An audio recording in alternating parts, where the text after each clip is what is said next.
Hello student, welcome back to my YouTube channel. आज हम worksheet number 68 करने वाले हैं। 22 दिसंबर की वर्कशीट है ये, क्लास 9 के लिए। यहाँ बच्चे आप अपना नाम लिखोगे, यहाँ पर अपने क्लास टीचर का नाम लिखोगे। तो इसमें पार्ट 2 हम करने वाले हैं, यूरोप में समाजवाद एवं रूसी क्रांति। तो फटाफट आप अपनी नोटबुक निकाल लो, हम साथ के साथ इसे सॉल्व करेंगे। तो आज हम इसमें आपको एक अनुच्छेद दिया हुआ है, अनुच्छेद से भी क्वेश्चन है, फिर आपको सेकंड अनुच्छेद दिया हुआ है, फिर उसके प्रश्न उत्तर हैं। तो आइए पहले हम एक बार अनुच्छेद को रीड कर लेते हैं, पढ़ लेते हैं, ताकि आपका एक कॉन्सेप्ट बन जाए, आप अच्छे से कुछ जो प्रश्न उत्तर हैं उनको समझ सको। तो पहले अनुच्छेद को हम पढ़ेंगे। जो पहला अनुच्छेद आपका दिया हुआ है वो कुछ इस प्रकार है। निम्नलिखित अनुच्छेद को पढ़ के उसके नीचे लिखे प्रश्नों के उत्तर दीजिए। लगभग सभी उद्योग व्यक्तिगत स्वामित्व में थे। बहुत सारे रेडिकल और उदारवादी के पास भी काफ़ी संपत्ति थी। तो रेडिकल थे, उदारवादी थे, इनके पास बहुत ज़्यादा संपत्ति थी। उनके यहाँ बहुत सारे लोग नौकरी करते थे। उन्होंने व्यापार या औद्योगिक व्यवसायों के जरिए धन दौलत इकट्ठा की थी। इसलिए वह चाहते थे कि इस तरह के प्रयासों को ज़्यादा से ज़्यादा बढ़ावा दिए जाए। उन्हें लगता था कि अगर मजदूर स्वस्थ और नागरिक पढ़े लिखे हों तो इस व्यवस्था का भरपूर लाभ लिया जा सकता है। ये लोग जन्मजात मिलने वाले विशेषाधिकार के विरुद्ध थे, यानी कि जो जन्म से किसी को विशेषाधिकार मिल जाते हैं उनके विरुद्ध थे। व्यक्तिगत प्रयास, श्रम और उद्यमशीलता में उनका गहरा विश्वास था। उनकी मान्यता थी कि यदि हरेक को व्यक्तिगत स्वतंत्रता दी जाए, गरीबों को रोजगार मिले, उनके पास पूंजी है और जिनके पास पूंजी है उन्हें बिना रोक टोक काम करने का मौका दिया जाए, तो समाज में क्या होगी, तरक्की होगी। क्योंकि ये सबको एक साथ लेके चल रहे थे। इसी प्रकार 19वीं सदी के शुरुआती दशकों में समाज में परिवर्तन के इच्छुक बहुत सारे कामकाजी स्त्री पुरुष उदारवादी और रेडिकल समूह व पार्टियों के इर्द गिर्द गोलबंद हो गए। तो इसमें आपको रेडिकलवादी और उदारवादी के बारे में बताया गया है, जो उनके कॉन्सेप्ट थे, जो उनकी थिंकिंग की। इससे रिलेटेड आपको यहाँ पे कुछ क्वेश्चन दिए गए हैं। जैसे देखो, क्वेश्चन नंबर 1 है, उसके बाद 2 है, और ये एक क्वेश्चन फर्स्ट है, ये आपका सेकंड है, ये थर्ड है। ये रेडिकल, मैं ये वाला क्वेश्चन आपको यही करा देती हैं। रेडिकल और उदारवादियों डैश के जरिए धन दौलत इकट्ठा की थी। तो देखो किसके जरिए, उन्होंने व्यापार और औद्योगिक व्यवसाय के लिए दौलत इकट्ठा की थी। तो आपका जो खाली स्थान है, रिक्त स्थान है, उसमें उसका ये आंसर है। इसे आप यहीं नोट कर लो बच्चे, इसे आप यहीं लिख लोगे। मैं आगे इसे, क्योंकि मैंने नहीं नोट करवाया ये। इसके बाद आपका 4th और 5th क्वेश्चन हम आगे करेंगे। एक बार ये वाला पैराग्राफ पढ़ लेते हैं। कार्ल मार्क्स के बारे में हम पढ़ना है। कार्ल मार्क्स 1818 से लेकर 1882 और फ्रेडरिक एंगल्स 1820 से 1895 ने इस नई दिशा में कई नए तर्क पेश किए। मार्क्स का विचार था कि औद्योगिक समाज पूंजीवादी समाज है। ये कहते थे जो औद्योगिक समाज है बच्चों, यही क्या है, पूंजीवादी समाज है। फैक्ट्रियों में लगी पूंजी पर पूंजीपतियों का स्वामित्व है, यानी कि उन्हीं की ही पूंजी इसमें लगाई गई है, इन्हीं का ही अधिकार है। पूंजीपतियों का मुनाफा मजदूरों की मेहनत से पैदा होता है। ये तो है ही है, जो मजदूर मेहनत करते हैं उसी वजह से उनका जो है पूंजीपतियों का मुनाफा पैदा होता है।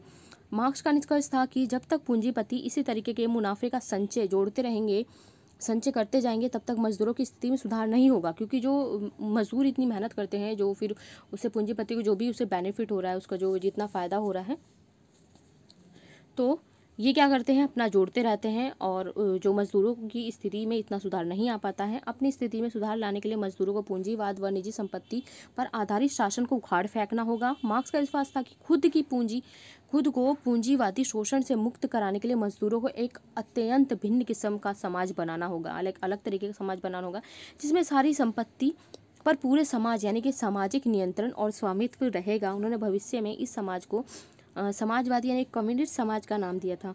मार्क्स को विश्वास था कि पूंजीपतियों के साथ होने वाले संघर्ष में जीत अंत है किसकी होगी, मजदूरों की होगी। उनकी राय में कम्युनिस्ट समाज ही भविष्य का समाज होगा। तो मतलब ये सीधे सीधे मानते थे कि जो भी मजदूर हैं, मज़दूरों को इतना काम करना पड़ता है, जो उनके मालिक होते हैं वो बेनिफिट सारा वो उठा ले जाते हैं, उसमें से उसका कुछ ही हिस्सा बहुत कम जो मज़दूरों को मिल पाता है, जिससे क्या मज़दूर जो तनख्वाह दर तनख्वाह काम करते चले जाते हैं, वो अपना विकास इतना नहीं कर पाते हैं, जिससे कि जो पूंजीपति है या जो व्यापारी है वो और अमीर होते चले जाते हैं। तो इससे मज़दूरों का कभी भी विकास नहीं हो पाएगा। मज़दूरों को अगर अपना खुद का विकास करना है, खुद की स्थिति सुधारनी है, तो उन्हें कुछ अलग लेवल पे एक अलग समाज बनाना पड़ेगा, जिसमें सारे लोग समान हों।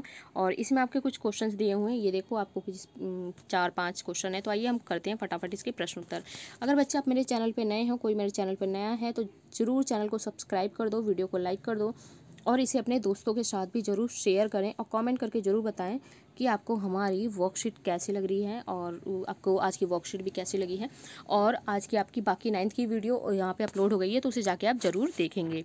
अनुच्छेद 1 का हम देखेंगे, सही विकल्प का चयन कीजिए। जो फर्स्ट क्वेश्चन था इसमें सही विकल्प आपका कौन सा है कि सभी उद्योग कैसी संपत्ति थे। तो कैसे थे, सामूहिक थे, व्यक्तिगत थे, सामाजिक थे। तो उस टाइम पे सभी उद्योग जो थे आपके कैसी संपत्ति थी बच्चों, वो ये व्यक्तिगत संपत्ति थे। ओके, इसके बाद जो है,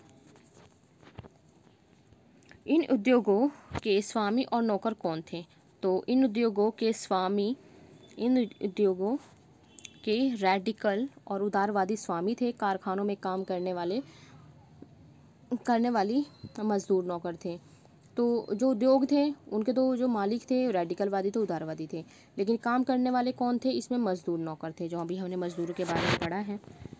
आपका सेकंड क्वेश्चन कंप्लीट होता है। इसके बाद है 19वीं सदी में शुरुआती दौर में, एक मैंने आपको फिल इन द ब्लैंक्स वहीं करा दिया है, वो आप जाके जरूर देखेंगे। 19वीं सदी के दौरान दशकों में उदारवादी और रैडिकल समूह के इर्द गिर्द कौन लोग गोलबंद हो गए थे। तो 19वीं सदी के शुरुआती दशकों में समाजवादी के परिवर्तन के इच्छुक बहुत सारे कामकाजी स्त्री पुरुष उदारवादी रैडिकलवादी के समूह इर्द गिर्द गोलबंद हो गए थे। और इस अनुच्छेद का लास्ट क्वेश्चन आपका जो है, रैडिकल और उदारवादियों के प्रमुख विचार क्या थे, क्या आप इन विचारों से क्यों सहमत हैं या असहमत हैं। तो बताना है हमें कि रैडिकल और उदारवादी जन्मजात मिलने वाले अधिकारों के खिलाफ थे, इनकी निजी संपत्ति में विश्वास रखते थे, ये व्यक्तिगत स्वतंत्रता के पक्ष में थे। ओके, किसकी स्वतंत्रता के, व्यक्तिगत, क्योंकि हर व्यक्ति को स्वतंत्र होना चाहिए। हम इनके विचार सहमत हैं क्योंकि मानव विकास के लिए व्यक्तिगत स्वतंत्रता बहुत ज़रूरी है। आगे लिख लो आप, बहुत ज़रूरी। ओके, बहुत ज़रूरी है। तो क्वेश्चन नंबर 4 आपका कंप्लीट हुआ है। तो आइए मैं आपको दिखा देती हूँ जो मैंने क्वेश्चन आपको बोला है यहाँ से करने के लिए। ये वाला रिक्त स्थान जो आपका है, रैडिकल और उदारवादियों ने डैश के जरिए धन दौलत इकट्ठा की थी। तो व्यापार और उद्योग व्यवसायों के जरिए। तो यहाँ पे ये 2 वर्ड आपके यहाँ पे आ जाएगा, जो आपका फिलअप्स है उसके अंदर ही आ जाएगा, फिल इन द ब्लैंक्स में।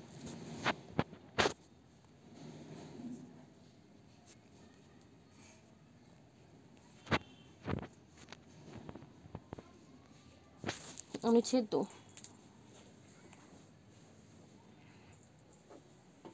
अनुच्छेद 2 है रिक्त स्थान, इसमें भी दिया हुआ है। मार्क्स का विचार था कि औद्योगिक समाज पूंजीवादी समाज है। तो इसका विचार सही था। औद्योगिकवाद समाज जो होता है बच्चों, पूंजीवाद समाज ही होता है। इसके बाद है असत्य लिखिए। तो पूंजीवादी समाज में उद्योगों पर मजदूरों का स्वामित्व होता है। तो क्या पूंजीवाद समाज में उद्योगों पर मजदूर का स्वामित्व था? नहीं, वहाँ नहीं था। किसका स्वामित्व था? पूंजीवादी जो थे उनका था। तो ये आपका हो जाएगा असत्य। इसे नोट कर लें आप, इसका आंसर हो जाएगा असत्य, क्योंकि मजदूर बस वहाँ पे कार्य करते थे और इनको इतना मुनाफा भी नहीं मिलता था। उसके बाद है, मार्क्स के अनुसार मजदूरों को एक भिन्न किस्म का समाज क्यों बनाना होगा। तो मार्क्स के अनुसार पूंजीवादियों के शोषण से मुक्त होने के लिए मजदूरों को एक भिन्न किस्म का समाज बनाना होगा, एक अलग समाज बनाना होगा। ओके, तो आपका ये क्वेश्चन कंप्लीट होता है। क्वेश्चन नंबर 3 इसे नोट कर लें। इसके बाद आपका 4 है, उसके बाद लास्ट एक क्वेश्चन बचेगा। वाक्यों को सही करके पुनः लिखिए। मार्क्स को विश्वास था कि पूंजीपति ही मजदूरों के साथ होने वाले संघर्ष में अंत में जीतेंगे। तो आइए हम इसको सही से करके लिखते हैं। मार्क्स को विश्वास था कि मजदूर ही पूंजीपतियों के साथ होने वाले संघर्ष में बाद में जीतेंगे। ओके, तब इस पूरा नोट कर लें, जीतेंगे।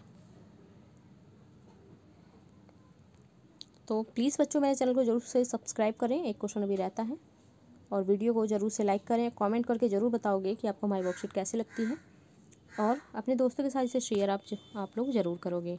तो ये आपका क्वेश्चन कंप्लीट होता है। आज की वर्कशीट का लास्ट क्वेश्चन है, मार्क्स और एंजल्स के अनुसार पूंजीपतियों का मुनाफा किसकी मेहनत से आता था। तो ये हमें देखना है कि किसकी मेहनत से इनका मुनाफा आता था। तो I think according to me, जो अब तक हमने पढ़ा है, किससे आता था? मज़दूरों की मेहनत से आता था। किसकी? मज़दूरों की मेहनत से इनका मुनाफा आता था। तो आइए हम देखते हैं इसका आंसर।